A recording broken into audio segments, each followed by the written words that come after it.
Assalamualaikum warahmatullahi wabarakatuh. Halo teman-teman, jumpa lagi di channel Sahabat Medis. Pada video kali ini, kita akan bahas mengenai latihan soal P3K khususnya untuk formasi tenaga kesehatan tahun 2023. Dan materi yang akan kita bahas nanti adalah tentang kesehatan umum, yaitu tentang penerapan PHBS. Buat teman-teman yang baru pertama kali mengikuti seleksi P3K, ini nanti teman-teman akan mengerjakan beberapa jenis soal seperti kemampuan teknis, kemampuan manajerial, kemampuan sosiokultural, dan wawancara. Dan pada soal-soal kemampuan teknis ini akan terdiri dari soal-soal kesehatan umum dan soal-soal kesehatan sesuai dengan formasi teman-teman. Jadi buat semuanya tonton terus video ini sampai selesai ya. Dan gak usah berlama-lama, langsung saja kita masuk ke soal yang pertama. PHBS adalah semua perilaku kesehatan yang dilakukan karena kesadaran pribadi sehingga keluarga dan seluruh anggotanya mampu menolong diri sendiri pada bidang kesehatan serta memiliki peran aktif dalam aktivitas masyarakat. Berikut ini yang bukan termasuk ke dalam tatanan PHBS adalah A. PHBS di rumah tangga, B. PHBS di sekolah, C. PHBS di lingkungan, D. PHBS di sarana ibadah, atau E. PHBS di tempat kerja. Seperti biasa, sebelum kita masuk ke pembahasannya, di sini kita memberikan teman-teman waktu 5 detik untuk memilih opsi jawaban yang benar.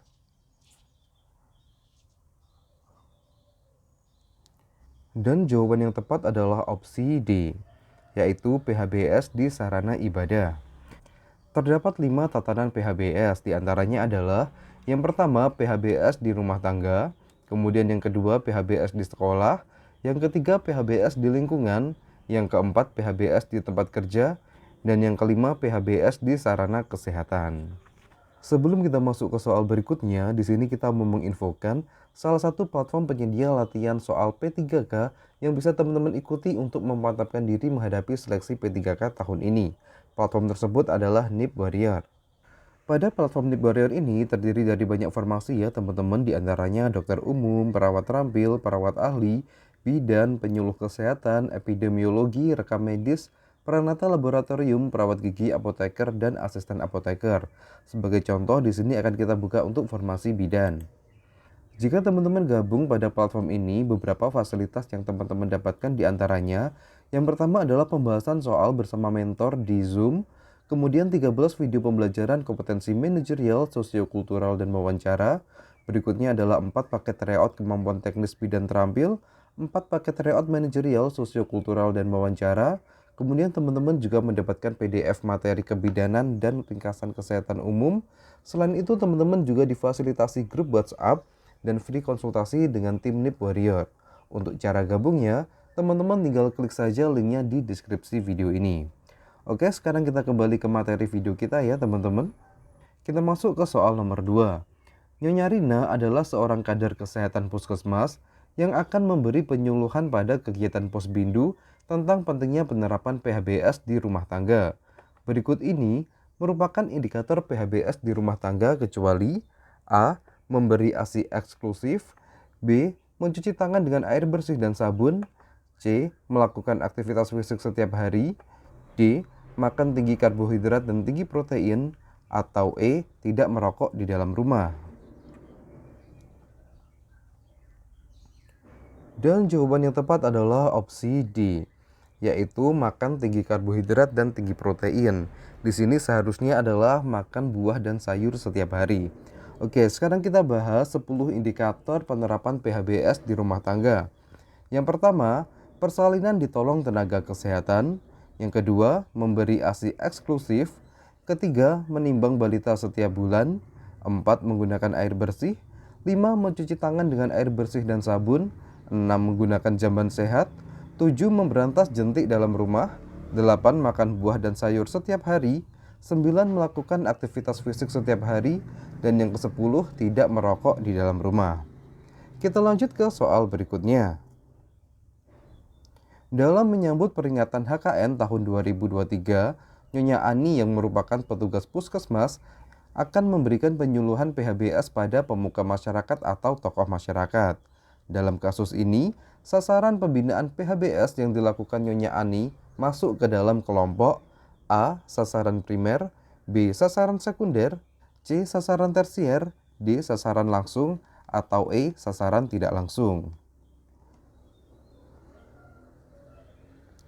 Dan jawaban yang tepat adalah opsi B, yaitu sasaran sekunder. Terdapat 3 kelompok sasaran pembinaan PHBS, yaitu sasaran primer, sekunder, dan tersier. Sekarang akan kita bahas apa saja perbedaannya. Yang pertama adalah sasaran primer. Ini merupakan individu, kelompok, dan masyarakat secara keseluruhan yang diharapkan untuk mempraktekkan PHBS. Berarti di sini contohnya apabila kita melakukan penyuluhan langsung ke masyarakat ya teman-teman. Kemudian yang kedua di sini sasaran sekunder. Ini merupakan mereka yang memiliki pengaruh terhadap sasaran primer untuk mempraktekkan PHBS, seperti pemuka masyarakat atau tokoh masyarakat. Berikutnya sasaran tersier.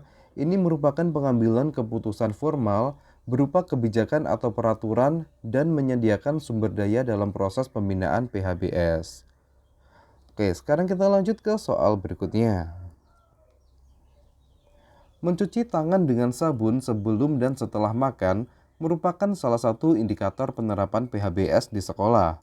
Berdasarkan anjuran WHO, durasi mencuci tangan yang benar adalah A. 20-30 detik mencuci tangan dengan hand wash. B.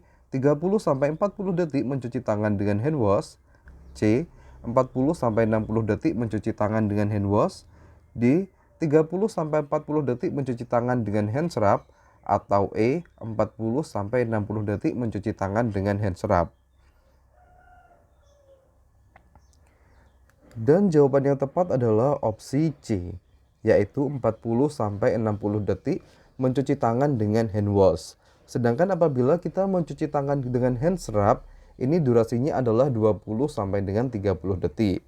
Oke, sekarang kita bahas juga ya teman-teman, apa saja sih indikator penerapan PHBS di sekolah. Di antaranya adalah yang pertama, mencuci tangan dengan sabun sebelum dan setelah makan. Yang kedua, mengkonsumsi jajanan sehat. Berikutnya, menggunakan jamban bersih dan sehat, olahraga yang teratur, memberantas jentik nyamuk, tidak merokok di lingkungan sekolah, membuang sampah pada tempatnya, dan melakukan kerja bakti bersama warga lingkungan sekolah untuk menciptakan lingkungan yang sehat. Kita lanjut ke soal berikutnya. Berikut ini adalah regulasi yang mengatur tentang pelaksanaan perilaku hidup bersih dan sehat adalah A. Permenkes nomor 2269 tahun 2011. B. Permenkes nomor 2269 tahun 2012. C. Permenkes nomor 2269 tahun 2013. D. Permenkes nomor 2269 tahun 2014. Atau E. Permenkes nomor 2269 tahun 2015. Dan jawaban yang tepat adalah opsi A, yaitu Permenkes nomor 2269 tahun 2011. Ini tentang pedoman pelaksanaan PHBS. Oke, sementara cukup sekian dulu ya untuk video kali ini. Semoga video singkat ini bisa bermanfaat dan semua teman-teman di channel ini bisa lolos pada seleksi CASN tahun 2023 ini.